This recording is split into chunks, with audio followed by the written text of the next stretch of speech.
We can certainly always do more, but we have to be careful. We don't want to escalate and then sort of get into sort of this escalating conflict between us and Russia and cyber attacks that end up spilling over and impacting consumers and small businesses.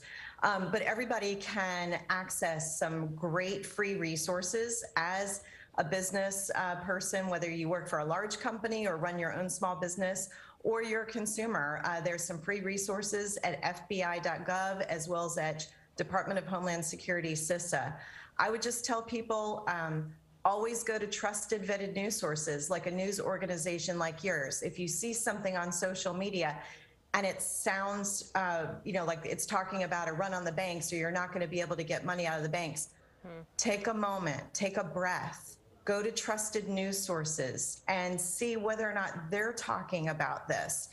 Russia is very adept at using social media to promote misinformation, disinformation, and manipulate people to do things they normally wouldn't do. Yeah, I mean, you've seen that happen in the past as well. But it begs me to ask the question, when you've studied the Russian playbook for many years in the White House, you've said that they're probably better than any other country to conduct this type of modern-day clash of physical and digital warfare. So that would spill over possibly to our banking system. Is that something that you see as a possible reality in the future?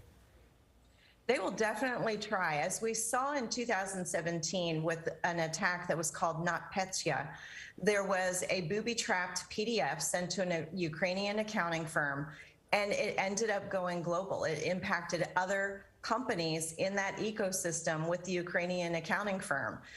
So it's very possible they will try to do the same thing to impact American banking and other international banks.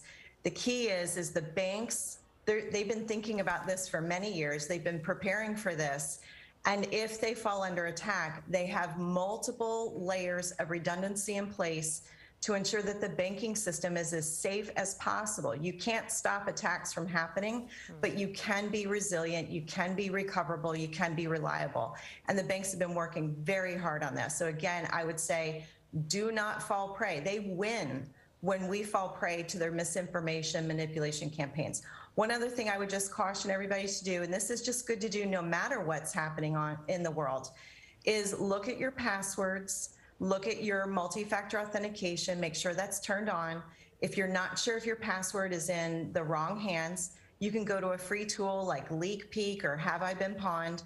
I don't type in my password, I type in my email account and see whether or not your email account and your password might have been in past data breaches. And Theresa, when we talk about this, so much of it is defensive. What can we do to protect ourselves?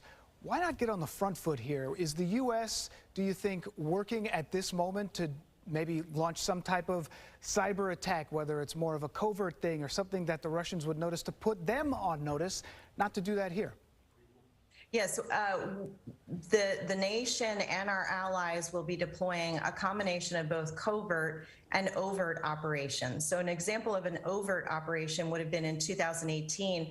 During the midterm elections, the Department of Defense actually unmasked Russian cyber operatives trying to meddle in the 2018 elections through social media and manipulation campaigns. And they actually unmasked them and went to them individually, and I'm paraphrasing, but said, step away from the keyboard or we're going to let Russia know we know who you are.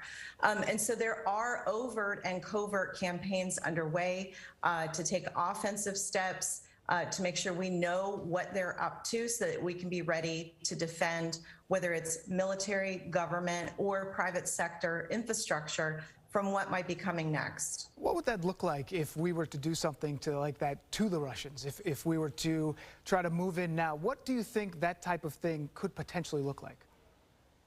I think there's a combination. So for example, the bank accounts of the oligarchs are frozen right now. Well, if they have cryptocurrency, then they still have access to money. So you could see some sort of a collaboration and cooperation with cryptocurrency exchanges, asking them to partake in these economic sanctions. You could see a conversation around step away from this geography, or there's going to be impacts to your ability to access cash through the international SWIFT platform. So there are all different types of levels of diplomacy and negotiation that could be used before taking a preemptive strike.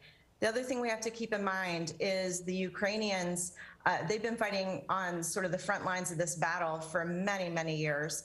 And they're using old school tactics and techniques, such as they've been running their own cables and wires because they are concerned that they can't have secure communications. So there's a lot that we can be doing to empower and enable the Ukrainians with encrypted technology and communications to sort of subvert what the Russian plans are around intercepting communications, both satellite, ground, cellular. Yeah, I mean, as you mentioned, technology just touches every facet of our daily lives, so we're just going to have to see how this plays out. Theresa Payton, thank you so much for joining us, former White House Chief Information Officer.